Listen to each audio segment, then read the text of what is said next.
It was hard for me because I dropped out of school when I was in the ninth grade. I had gotten pregnant with my oldest daughter. She's now 12.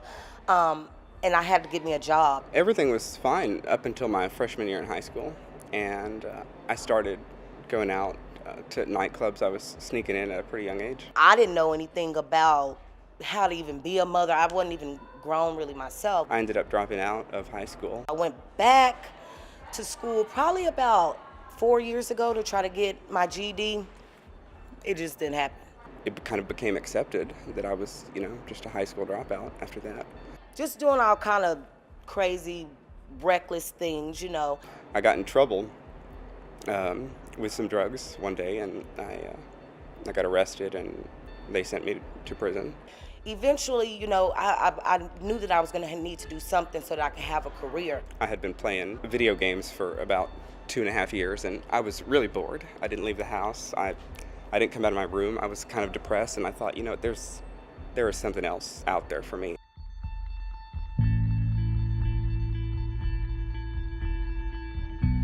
I'm excited about the fact that we're really looking at the way we deliver instruction, the way we schedule things. Every piece of the system really needs to be aligned around how do you get students in, how do you get them what they need, and how do you get them out at the other end.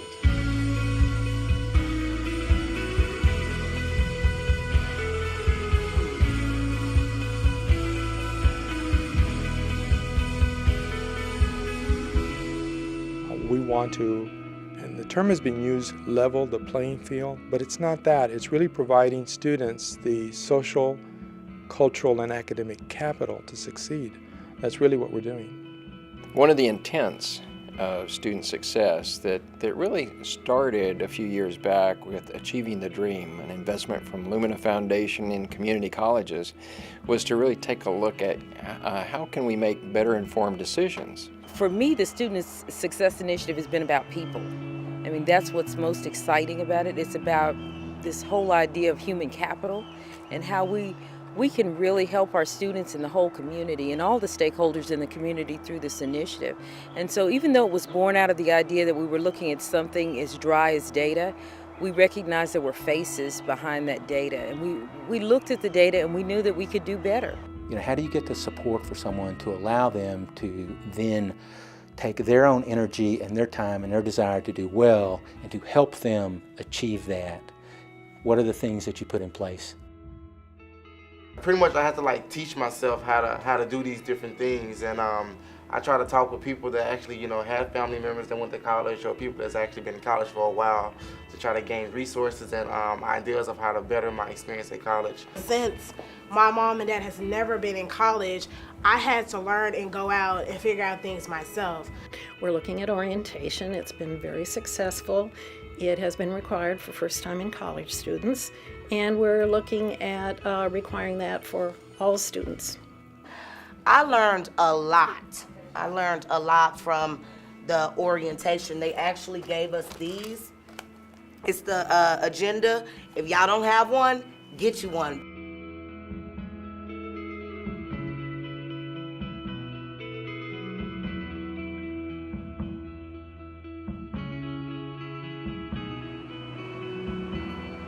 Supplemental instruction, or SI, is study groups that are held outside of class that are peer facilitated, so the students are getting help from people who have just recently been in the class. It was helpful to talk to another student who had taken his class and who knew what he expected and knew the way that he taught. Supplemental instruction is awesome because you get a different point of view. Students tend to communicate with each other differently than an instructor would, and basically when I was in the experience of having it, the student will break it down in such a way that, even an elementary kid can figure it out.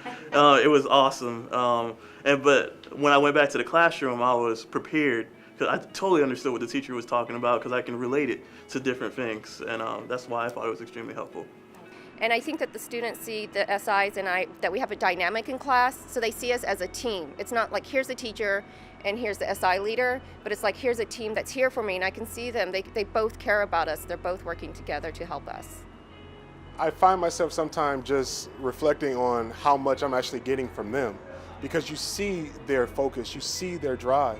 And to be able to work with them and be a part of their development as an apprentice philosopher is just awesome.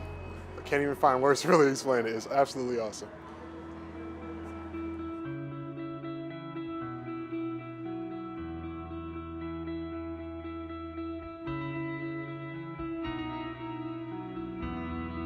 Math is the area that gives students the most trouble, hands down. One of the things we're looking at this year is there's a course through the math that the math department has developed. The data has shown that this course is highly effective. Well, Math 0385 is a math course designed for non-math people, non-math majors. It is more of a thinking and critical skills thinking processing of information, not so much mathematically, but more logically. For those people who have not had much success with mathematics, this is like starting over, a clean slate. It does not bring back all the bad memories of I failed this course or failed that course, because this course is a whole new animal.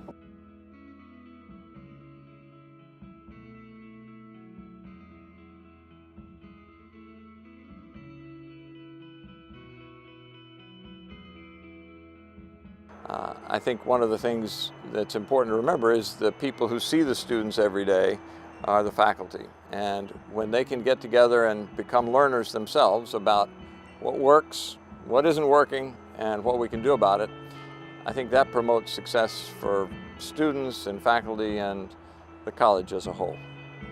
What happened is a group of faculty members were separated and given support and resources to go back to the departments and start talking about data. How can we use data to help our students? How can we use data to help our programs, our courses, and so forth? What we act as is catalysts. We can go to our department and say and talk and initiate conversations within our department and say, okay, what do we think we need to help our students succeed?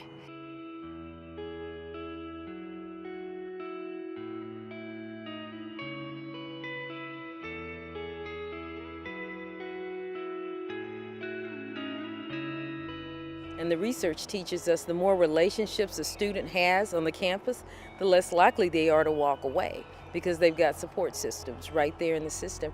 And the same thing for our staff and faculty. The more relationships they have, the better able they are to help students. Success is when you walk across that stage and get that diploma. Mom and Dad is proud of you, I'm proud of you, and your teachers out there in that audience are proud of you. Professor Moyne, she really cared, you know? Adjunct Professor Lisa Mock. Loretta Elin, Community Outreach Director. Ronnie, our Student Life Directors, also John, they have really helped me out a lot. Miss Joyce Guillory, Austin Wood, Tracy Parton, and Jennifer Flowers. Chuck Estrada, he's the automotive professor here at Riverside. Because of him, I'm able to go to ACC, and I can say I am an ACC student because of him. I'd say, first of all, Tracy Shannon. Linnea Fletcher. Mr. Patterson. Lori Drummond. Professor Gonzalez. Parker Frisbee. Dr. Alvarado and Professor Stacy Stover. Oscar Newman at Eastview campus has been wonderful. What he did was help me understand what passion, commitment, and just caring can do, not just for the whole student body, for one student at a time. Every single person at the institution makes a difference. And I think that's permeating throughout ACC, and I'm really excited and really proud of that. Miss Angelica Cock, when I was ready to drop out, anything, give up, anything, like, she actually did everything in her power, anything, to make sure that I didn't. The instructors and stuff that I've met so far, as well as employees, are very nice. I mean, everything is right there. When I'm at school, I have everything that I need. And I like going to ACC. And I can't wait till I graduate from ACC. I am ACC.